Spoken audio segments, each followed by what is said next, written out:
Shalom, beloved, wherever you are. I'm coming your way with a message once again. I'll be teaching you today from this wonderful book written by Bishop Dakion Mills, what it means to become a shepherd. What it means to become a shepherd. Now, I will be taking the scripture from Numbers 11 verse 16 to the verse 17.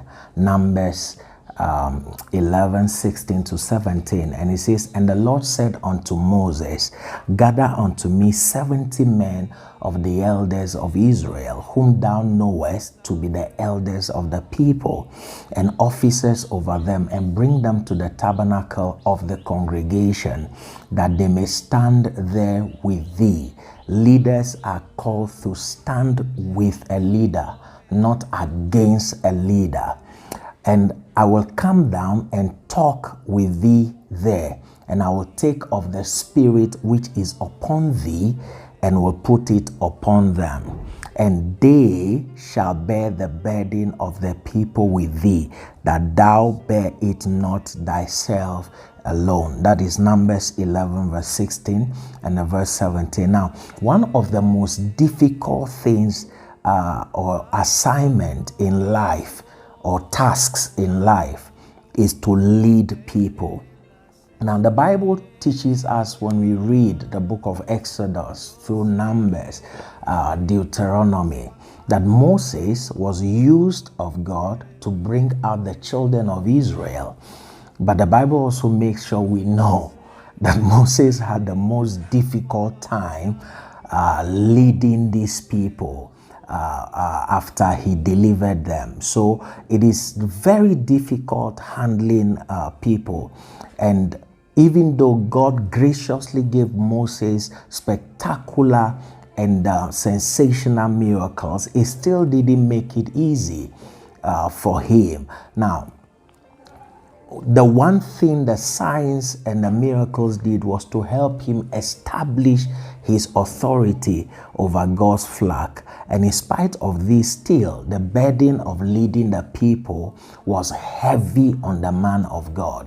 And so, beloved, as a leader in the church, as a shepherd, as a church member, you have a calling to stand with your leader and to share the burden of leading the people with your leader. Now, people have problems. And so if you have a pastor's heart, or you are a pastor at heart, you will love people. You cannot disassociate or distance yourself from their problems. Their problems become your problems. Their sicknesses become your sicknesses. Their daily thoughts and the things they go through becomes what you go through as a pastor. Now, if God will use you, therefore, to minister to a large group of people, then you will have to learn to share the burden of leading the people God has given you in that number or in that multitude with others. You can't do it by yourself. Oftentimes, the reason why people don't share the burden is because one person wants to be the superstar. One person wants to be seen. But you can't lead a large number of people if you're not willing to share the burden and share responsibility with others. Could it be, dear man of God, the reason why your ministry is small? Whereas it could be big, whereas it could be large. Could it be the reason why the ministry is not growing? We must share the burden, and this topic is on sharing the burden. Now, sometimes you go to a congregation and there is no balance. A balanced congregation must have all sorts of people within it, working within the faculties or the various aspects of the church. Now, every one of us need all sorts of people to be able to lead the church. We must draft in others to share the burden. Now, you will notice oftentimes that most churches exclude people that are educated and rich from involvement in ministry. I don't know where that came from. But you see, to have a balanced church, the educated and the uneducated must share the burden. The rich and the poor must share the burden. The traveled and the not traveled must share the burden. All sorts of people must be drafted in to do the work of the ministry. What you're saying, if you do not allow the lawyer in your church to be part of the ministry, is that the lawyer is too good to do a work like the ministry, or the doctor is too good to do the work of the ministry. And you see, that limits the church and limits the advancement of the church. The burden of the ministry cannot be borne by one person. Therefore, we need all kinds of people to help us in doing the work of the ministry. Now, stop the desire to take all the glory for yourself and begin to draw and involve others in the work of the ministry. Now, quickly, I want to share with you 7 reasons why pastoring people is such a burden. And these, every pastor, leader can identify with. Number 1, people are a burden because they are ungrateful and forgetful. People are a burden because they are ungrateful and forgetful. Now, 2 Timothy 3, the verse 1 and 2, Paul enumerates different kinds of people that will exist in the last days. And as part of the people he numbers that will be common in the last days are men that shall be unthankful.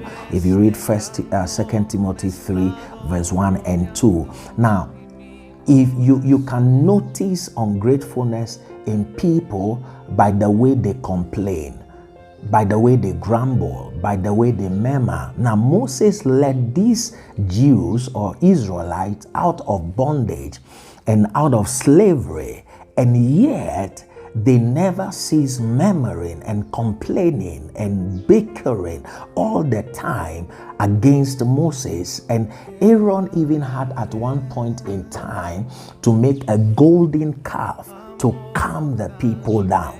Now, the minute something goes wrong, people, you will be surprised at how people will rise up, their actions. And these are people you have ministered to and taken care of. In my short life, I have come across tons of ungrateful people. People you help educate, people you help put a roof over their heads, people you help when they were sick and when they were dejected, rejected by everybody. You stand by them, and I have stood with many and have been the source of the livelihood of many, and yet they do not think twice when they decide to walk away and speak all manner of things about you or against you. Beloved, this is the reason why it is so difficult to lead people. If you've never come across an ungrateful person, pray that you don't, because they cut you through the heart into two. And you may wonder whether it was good, you did good, or it was rather something you should never have done.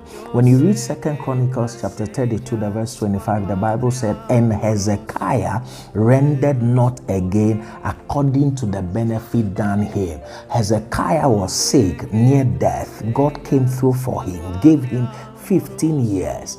When he got 15 extra years to live, the Bible said, "And Hezekiah rendered not again according to the benefit that was done unto him." We have many people that do not render again.